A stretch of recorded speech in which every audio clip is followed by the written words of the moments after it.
বিসমিল্লাহির রহমানির রহিম।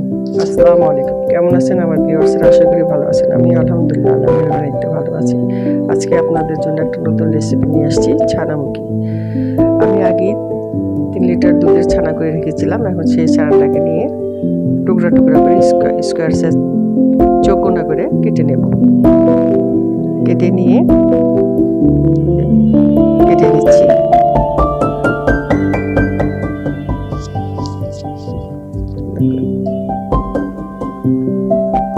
সবগুলো ছানা আমি সুন্দর করে কেটে নেব।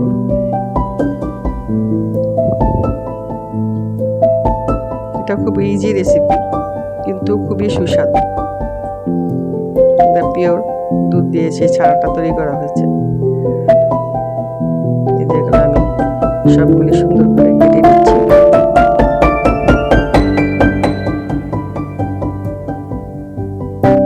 এটা ছোটবেলা খেতাম, খুবই মজা লাগতো।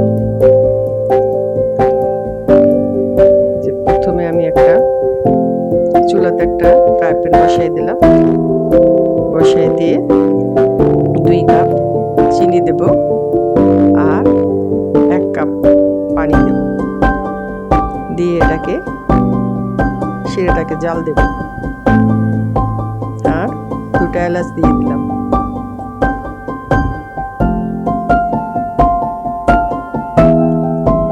শিরাটাকে জাল দিয়ে নেব। 2টা এলাচ দিয়ে দিলাম। দিয়ে এখন শিরাটাকে আমি জাল দেব। শিরাটা অত বেশি ঘন হবে না, একটা আর কি একটু চিপচিপা হইলে পরে আমি ছানাগুলো ছেড়ে দেব। তো এখন আমি শিরাটাকে জাল দিয়ে দিচ্ছি।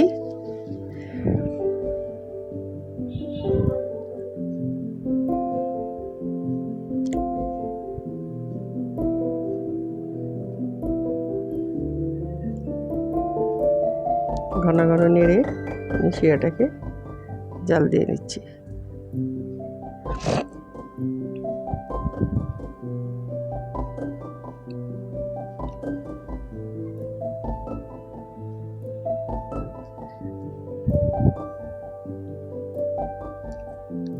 শিরাটা একতারের মতো হলেই আমি ছানাগুলা কেটে রেখেছিলাম কিউব করে ছেড়ে দেব।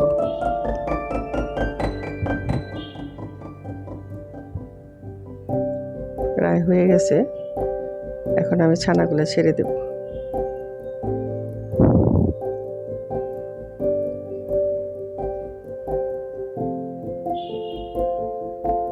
ছানাগুলো ছেড়ে দিলাম। ছানাগুলো ছেড়ে আমি অনবরত নাড়তে হবে, যেন সব কটা মধ্যে সমানভাবে চিনি যেতে পারে। মানে এই পর্যন্ত আমাকে করতে হবে যে চিনিটা শুকায় যেন ছানার মধ্যে গায়ে গায়ে লেগে যায়। এই পর্যন্ত আমাকে নাড়তে হবে।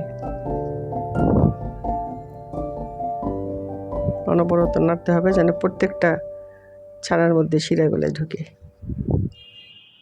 সুন্দর করে ঢুকে। খুবই ইজি, এটা একদম খুবই ইজি, কিন্তু খুবই সুস্বাদু।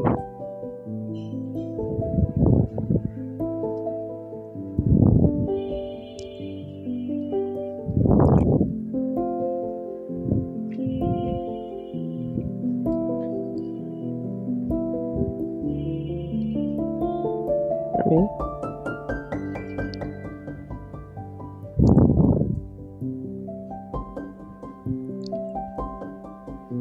ঘন হওয়া পর্যন্ত নাড়তে থাকবো,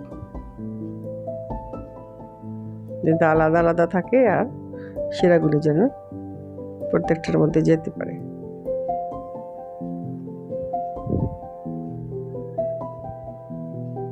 ঘন হয়ে আসতেছে আস্তে আস্তে।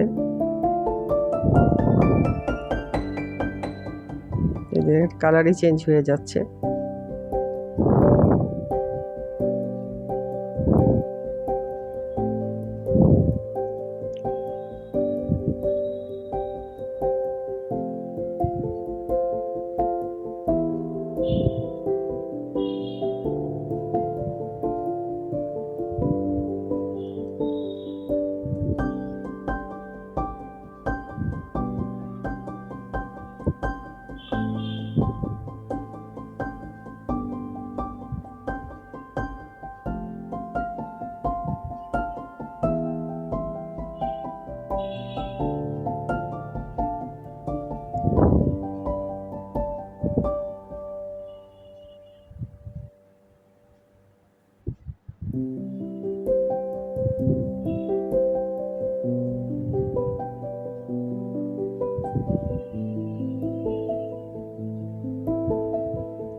যখন একদম শিরাটা ঘন হয়ে যাবে তখন চুলা অফ করেও নাড়তে থাকবো। এখন চুলাটা বন্ধ করে দিয়েও নাড়তে থাকবো। দেখবেন কেমন আস্তে আস্তে এটা শিরাটা কেমন সাদাটে হয়ে যাবে, একবারে গায়ে গায়ে লেগে সাদা হয়ে যাবে। তারপরে আমি একটা বাটিতে বের করে যেতে পরিবেশন করে দেখাবো। এ দেখেন এখন কালার চেঞ্জ হয়ে কেমন সাদা হয়ে যাচ্ছে।